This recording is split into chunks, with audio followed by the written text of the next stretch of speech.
He's a constant source of pride for us here in the state of Florida, U.S. Senator Marco Rubio. Good morning, Senator. Good morning, Jimmy. How are you? I'm doing well. So tell us about the vote last night. Were you surprised that the Senate version got less votes than the House version? You mean the Republican Senate version? Yeah. Well, I understand some of the people that voted against it were because they didn't think it went far enough. And there's a legitimate argument there. There's a danger of allowing good to become the enemy of great. A lot of it is that there were things in that I'm in favor of, like there's this big fight I'm having with the Environmental Protection Agency on some water standards that are going to bankrupt, thousands of Florida businesses.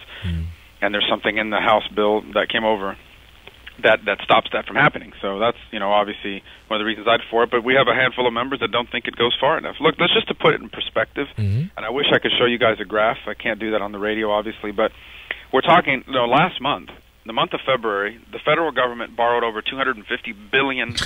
Yeah. Just in the month of February, and there were only 28 days in February.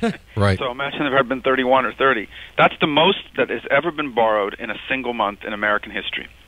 Okay, over $250 billion borrowed in 1 month in February, and the House version basically cuts $60 billion over 6 months. So it's not even a drop in the bucket, it's a drop in the ocean in terms of the kinds of reductions that have to be made on spending. It's a very simple equation. I don't like some of these decisions that are being made because they are going to go after some programs that I think are good ideas. But ultimately, we can't spend money we don't have. That's a fundamental truth in your home, Jimmy, in my house, and at your radio station. You can do that for a little while, and then you get into a lot of trouble, and that's where we are right now. Well, the whole thing is going to come down to eventually attacking entitlements. Not attacking them, but addressing them. That's probably the better term for it. And I'm tired of the demagoguery that I keep hearing talking about. And you heard some of this in your campaign when you first brought it up, that people who are getting close to retirement would be impacted. And no one has ever suggested that anybody, say, over the age of 55 would be impacted in any way.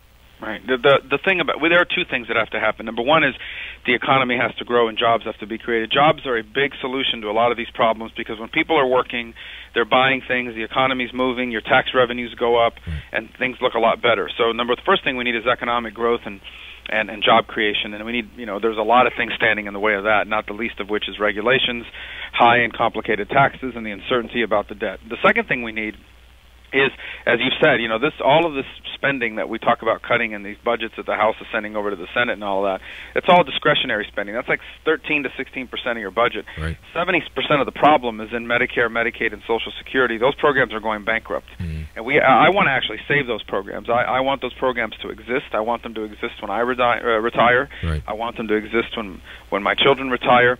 They're not going. It's as simple as this. Doing nothing is not an option because those programs will not exist. They'll bankrupt themselves. Then they'll bankrupt our country. So we have to start working now to save those programs. The longer we wait, the harder it's going to be to save them. Yeah, no, without question. So what happens now, Senator? We've got 8 days before this extension ends. Do you think there'll be another extension, another cut, or are those conversations happening?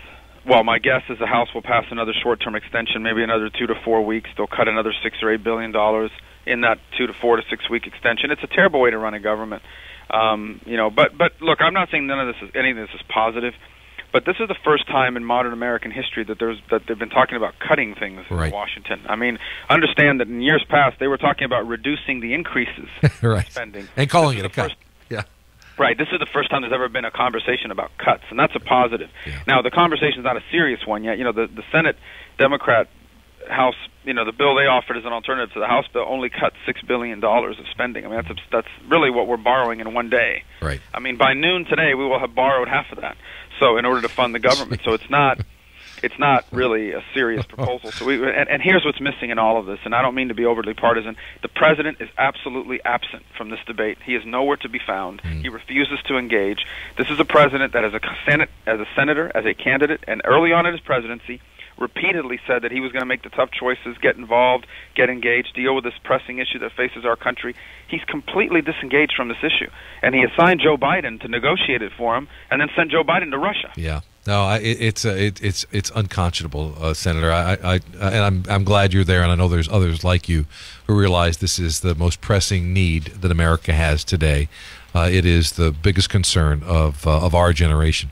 Senator, thank you so much. We appreciate it. I'm going to get up to Washington one of these days. Come and say hello. Please do. All right. Thanks, Senator.